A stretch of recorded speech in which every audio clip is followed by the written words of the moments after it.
to go from what you had before, which was a good cholesterol profile, to what you have had afterwards, which was even better. And then, yeah, interestingly, your iron stores went. Thank you to Noom for sponsoring today's video. If you would like to find out more information about Noom, continue watching the video or check out the link in the description box down below. Vegan.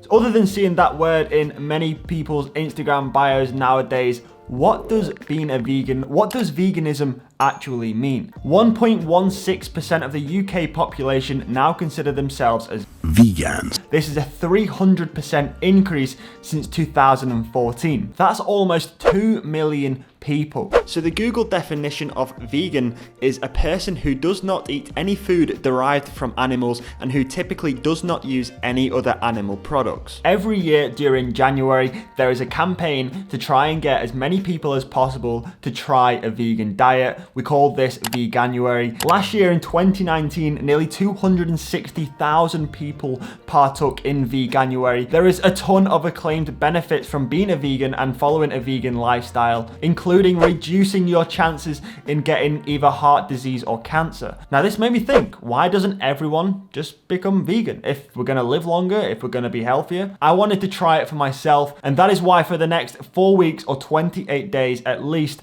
I'm gonna be going completely vegan, completely plant-based. As a base point, I'm going to note 3 metrics throughout the 4 weeks. Firstly, simply my weight. Secondly, just how I feel on a day-to-day basis, training and performing as an elite athlete. And finally, to give this video like a scientific edge, I'm gonna be getting a full blood count, blood test at the start of the month, and I'm gonna get another one at the end of the month and compare any differences. Medichecks haven't sponsored this video, however, they are a supporter of my race team, Ribble Welltight, and they provide private blood tests and home testing kits, and they've sent me out a couple of their endurance fitness blood tests, so I thought this video would be a perfect way to put them to use. So I'm at my local clinic. I'm just about to go inside now and get my bloods taken. I'm not going to take the camera inside whilst this is getting done because it's blood and this is YouTube, not casualty. This is a blood test as a meat eater, as a dairy consumer for the past like 24 years or however long I've been on this planet now. Okay, and 10 minutes later, the blood has been collected. I basically just have to take this to the post office now or to the local post box. What happens now is after the blood gets sent off, it gets tested, analysed, and then I just get an email with like the results and stuff, so I just have to wait for that. It shouldn't take too long. So I decided to get a little bit of advice from a good friend of mine and 3-time world speedway champion Ty Woofenden. So yeah, basically Ty, I've got a few questions about this diet, about this lifestyle, and I thought who better to ask than you know, an athlete that's followed this lifestyle for how long have you been plant-based for? 1.5 years. All right. So I think the first thing is I keep saying vegan, but there's a difference, right, between plant-based and vegan? Yeah, so basically like plant-based, like basically like wear leather and stuff like that, but vegan, if you're a full vegan, like you don't wear leather, all your cleaning products in your house would be plant-based and all that sort of stuff, so I'd imagine that's quite hard. Vegan's pretty hectic. Yeah, I'd imagine that's pretty hard. But yeah, especially with my lifestyle, yeah, it's not sustainable. So yeah, so like you said, your lifestyle, you're obviously traveling around a lot, racing and stuff. So do you ever like run into any difficulties when you're on the road, you know, getting plant-based food and finding, you know, enough suitable food to fill you up and stuff? Yeah, definitely. Like obviously, if I do a big training block in the morning, like if I want to maintain my weight, then I need to eat my metabolic rate plus the calories that I've burned on my training session. And then you need to make sure that you're having the right fats, proteins, and carbs. Yeah. Because you want to keep your muscle mass. You don't want to, like, you know, lose any of your muscle mass, especially for, like you with cycling. So the science behind it makes it a little bit more tricky when you're trying to plan your stuff. But as long as you understand it and you making sure you're getting the right nutrients out of your food, then, you know, it's not a problem. And then aside from that, then do you supplement, you know, any other? Because we hear sometimes like vegan or plant-based people take like B12 supplements. Do you take anything else like that?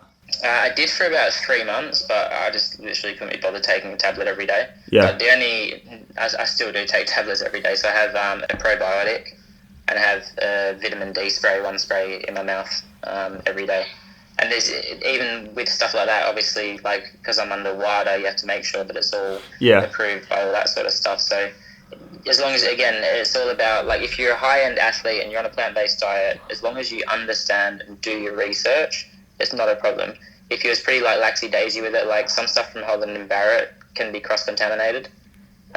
So, yeah, you just got to make sure that it's all been tested, and the batch, you get a batch certificate with all the products that you get. You know, do you think it affects your performance, you know, when you're competing and stuff, or do you not really think, you know, being a plant-based athlete has that much effect on all of that kind of stuff? Because for me, like, I haven't really noticed, I've kind of upped my training quite a bit just as we're leading up into the season, and I haven't really noticed any differences at all in terms of, like, my energy. You know, I don't think my weight has fluctuated that much. I guess, you know, I've been on this diet long enough for it to tell, but yeah, man, do you notice anything like that? Again, like, going back to what we said before, as long as you understand your fats, carbs, and proteins, Yeah. you know, at the end of the day, losing weight is about calories in, calories out, right? So for somebody that's 100 kilos and they go on a plant-based diet and they start training, they're going to lose weight. Yeah. It's more the fact that they probably started training and they've maybe limited the amount of food that they've ate, or they've cut out the chocolate and the sugar and all the bad things. Yeah. But from just a standard point of view, no difference at all. So we're in Tesco right now doing some vegan shopping. Unfortunately, I don't think I'll be able to buy anything from this aisle. My trolley is just about full now, I think. I'm going to head to the checkout. I feel like the vegan alternatives are slightly more expensive. The total came to nearly £65. So this is everything that I got in my first shop. So I was just about to sit down and tuck into my first lunch, which is actually just like my normal lunch, which is beans on toast, but I've got some vegan cheese on there and also some vegan flora plant-based butter. My first Gusto delivery has arrived. This contains my evening meals now for the next 7 days. I think this is like just the menus of everything that they have sent. We've got the actual recipe as to how to cook this food. Gusto haven't hooked me up with this food. I have paid full price for it. It cost me £25 a week, and that is for 4 meals. It's supposed to feed 2 people, but it's more like 1.5. But the reason that I decided to get my evening meals from Gusto is because I was a little bit overwhelmed as to finding substitutes for all of my usual meals. With Gusto, you simply log onto your account, select plant-based meals from the menu at the top, and then it provides you with a whole host of different meals that you can select for that week. The menu changes every week, keeping things exciting and gives you new options to try. And then everything is literally just here, ready to go. Everything's pre-weighed out and stuff. I just have to chop the vegetables up. So this is my evening Gusto meal number 1. This is what it's supposed to look like. This is what it actually looks like. I mean, for someone who can't cook, that's not too different, right? The butternut squash tastes absolutely insane. So whilst we're on the subject of recipes, I thought that right now is the perfect time to introduce the sponsor of today's video, Noom. Noom is a brand new way to get healthy, lose weight, and achieve your goals using psychological and cognitive behavioral therapy practices. Noom aims to arm you with the wisdom and guidance you need to practice more thoughtful choices every single day, ultimately adding up to a healthier, more holistic lifestyle. Noom helps you learn how your mind works and the reason as to why you do particular things. Learning or education, not dieting, is what's going to lead to a happier, healthier lifestyle over the long term. I've been personally using Noom over the past few weeks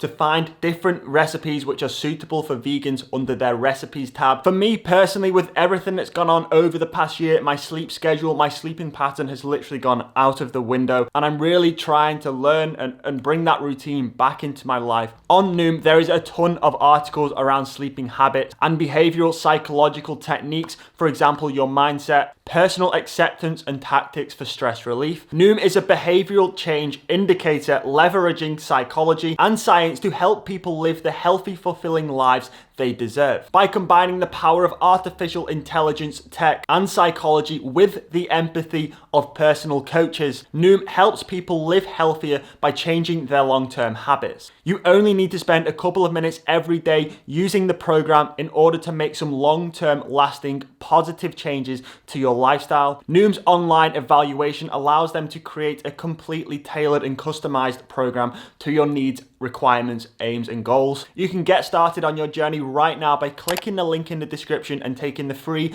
30-second quiz. So day number 2, I already fell at the first hurdle and decided to order a takeaway. My local burger place does this falafel burger and chips, which is totally vegan. So this is tonight's dinner. We've got like a spaghetti. So that's what it's supposed to look like.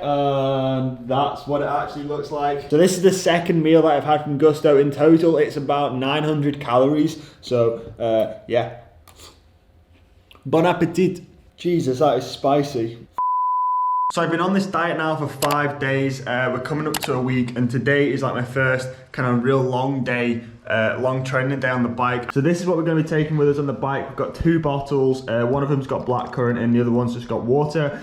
I've got 4 naked bars. I've also got this Nature Valley maple syrup bar. I did some Googling, and apparently like all of the contents are vegan friendly, but it's made in a factory which has non-vegan contents or something along those lines. So I think it depends on how strict you're gonna take it, but for the purpose of my training, I'm gonna take one of these bars. So we're coming up to the first hour just now. It's been a pretty standard hour, average 230 watts, so just bang on zone 2 right there. So far, my legs feel absolutely fine.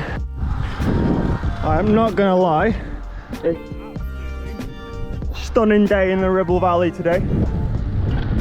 Mate, so we're just crossing state lines into North Yorkshire right now. Thankfully we're only across here for a short amount of time. But that is just over 2 hours. We're still at about 230 watts, so keeping it pretty chill today in zone 2. And yeah man, nothing to report. The legs are feeling good. Just about to have my second piece of food, which is my Nature Valley bar. It's been a pretty mad tailwind out this way, so as soon as I'm going to turn around in like 20-30 minutes time, it's going to be a block headwind for like the last 2.5 hours of this ride.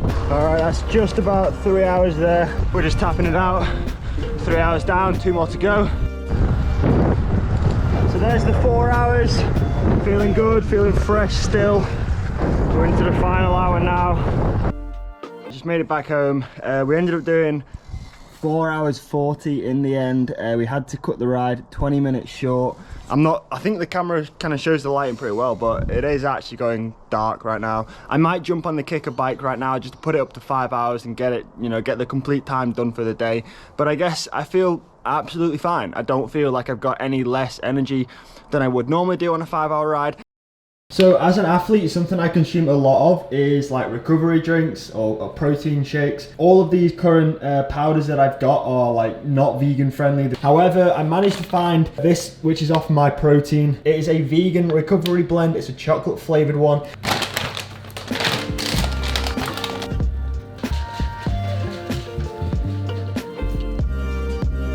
You can't necessarily tell that it's like a vegan alternative. It pretty much tastes the same as normal. So in here, for those of you that care, we've got 30 grams of carbs and 15 grams of protein. So today is Friday, which means it's the food delivery day. I've just got back from training. Whilst I was out, this week's delivery from Gusto has arrived. We've got sweet chili noodles, vegetable curry, some jacket potatoes, and finally some aubergine pasta bake. They all look amazing. Now I know part of veganism is like being conscious about your environmental impact. So it's really cool that like the boxes and containers that all of the Gusto food comes in is made with completely recycled paper. It's also fully recyclable. So that's really cool that you're not just basically wasting away cardboard paper. So I'm probably going to do this like every 7 days to give more like a general sort of overview as to how I'm feeling, how things have been going over the past 7 days. I think like I'm doing all right. I have been starting to feel quite tired after training and stuff, but like when we look at things from the other side of the other point of view in this situation, this week after tomorrow, which will be today's Saturday, tomorrow is Sunday. After tomorrow's training, it'll be my longest week. I've done about 22 hours worth of training this week, and I think that's my longest week since like last season. So when I put it like that, I'm obviously going to be more tired after training. I don't necessarily think that's because of my diet at the minute. I definitely notice that I feel hungry more, and therefore I'm having to consume more food. I haven't tracked my calories. I haven't been really tracking, you know, my carbs, my proteins, my macros at all at the minute. I'm just kind of wanting to get a feel of this diet and just basically eat as much as I can, or eat as much as I need to, and eat whenever I'm hungry. I mean, it has only been a week, but so far I've not felt any negative effects from this diet. So first week, things are looking good.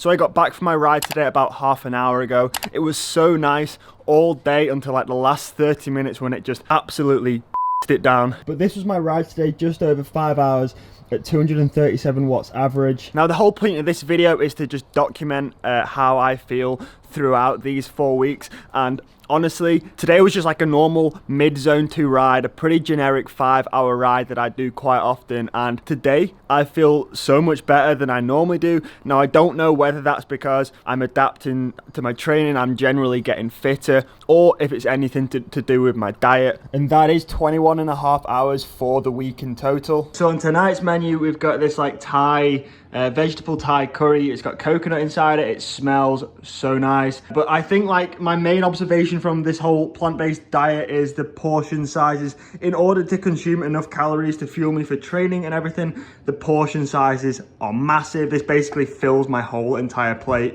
So we're skipping ahead now. That is 2 weeks in the bank. Another big week of training this week. We did around 23 hours. Again, feeling all good, nothing to report.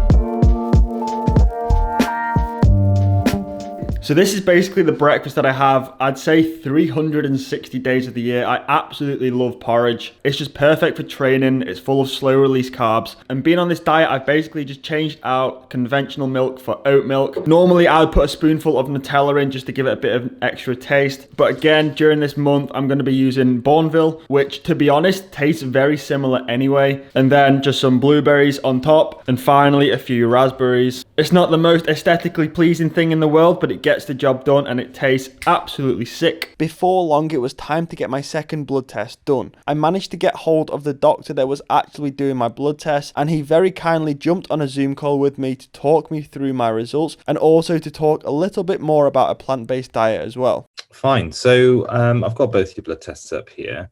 There are some subtle differences.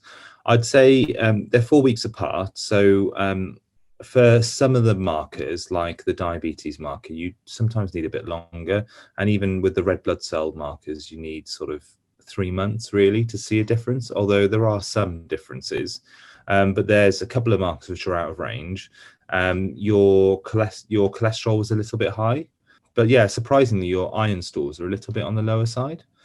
Just marginally below the normal range. Now, if you're an endurance athlete, we know that your body consumes iron more. That's also because your red blood cell turnover is higher. Yeah. But we also know that sometimes you have these, they're not significant or anything to worry about, but you do have increased sort of red blood cell loss as well, and iron loss. And that's just something very specific to endurance athletes. Other markers to look, I mean, it's a really healthy profile, Cameron. You've got a very healthy blood count. So then a month later, the sort of differences that we can see are there's actually a slight drop in your blood count. Okay. Now that is actually associated with a vegan or vegetarian diet, but it's not necessarily a bad thing. So there is a kind of, I know traditionally you think more is more. So the more red blood cells you have, the better, because you've got more ability to carry oxygen. But there is a trade-off with that in that when you have more red blood cells, the blood becomes thicker. Having an optimal amount of hemoglobin, which is optimal for flow, results in better athletic performance. Yeah, okay. I think it's worth noting as well, just as we're sort of building towards the season, my training volume probably did increase over that month. So, I'd imagine, maybe that would contribute to that as well. Yeah, absolutely. What is also interesting though is that if we look at your white blood cell count, so beforehand is 8.2 and afterwards is 5.2. Now there's a whole number of confounding factors in white blood cell count. However, we did a pretty large scale analysis of our clients' results looking at meat eaters versus non-meat eaters, and we found that generally there was a lower white cell count. Okay. And that is probably associated with lower levels of inflammation in the body as well. So that's a sort of positive change, I would say. Yeah.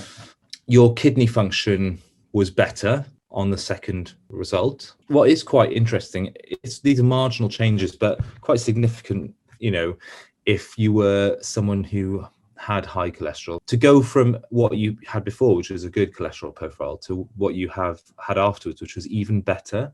So what you managed to do was reduce the amount of bad cholesterol, but actually simultaneously increase the level of good cholesterol. And then, yeah, interestingly, your iron stores went up a little bit. I think this was the main thing that when I got the test, the main thing that I noticed and kind of thought was interesting was the iron stores. I think, traditionally we think, we get iron from red meats, and a lot of the time people that follow plant-based diets might be deficient in iron. So I was quite interested to see that my iron had, gone up to, I think it was outside of the optimal range, right? And I think now it's within the optimal range. Is that right? That's absolutely right, yeah. Beforehand, were you eating a lot of red meat or? To be honest, I don't eat a lot. I eat beef and sort of beef mince, but I don't really eat a lot of steak, to be honest. That's probably why it's happened, is because certainly, especially with the sort of the meal delivery company that you had, I imagine there was a lot of, there were legumes and there might have, and there might have been fortified foods in that. And I think that you probably actually did increase your iron intake, right? Because you weren't having a huge amount of iron in your diet beforehand. When you went plant-based, you incorporated a greater variety of foods, and that's kind of an upside with plant-based meals, is that you do tend to get a greater variety of micronutrients, because you start to spread your wings a little bit, I guess, in having more beans and different types of legumes and things like that. Would you agree that it is possible to get enough iron, through your foods on a plant-based diet? Oh, definitely. Yeah, definitely. Okay. Absolutely. And then the only thing that I noticed was that your vitamin D dipped a little bit. I mean, sort of sources of vitamin D are obviously sunlight, but other sources can include things like oily fish, or sometimes things like egg yolks. I would say, as an athlete, you really should be keeping your vitamin D level over 60 at least. Okay. So I guess that kind of leads me on to my next question. If I was to follow this diet sort of on for the long term now, would you recommend any sort of regular daily vitamins or other supplements that I should take alongside the diet? I think that if you're someone who tracks your food with a tracker that monitors micronutrient levels, I don't think you do. But if you don't and you're not sure, then I don't think that it's harmful to do so. Now, for you, being an endurance athlete, your level was 54. I would say, you could safely take 2,000 units of vitamin D a day for a few months and then drop it down. So overall, I would say that your profile before and afterwards were healthy. I think that you've done the right thing here, because I think the science, you could read multiple papers which support eating any diet you want, really. Keto, paleo, or plant-based, whatever. I think the ideal test really is to do a baseline and then another blood test afterwards, after you've changed your diet. Monitor those parameters, monitor your exercise parameters.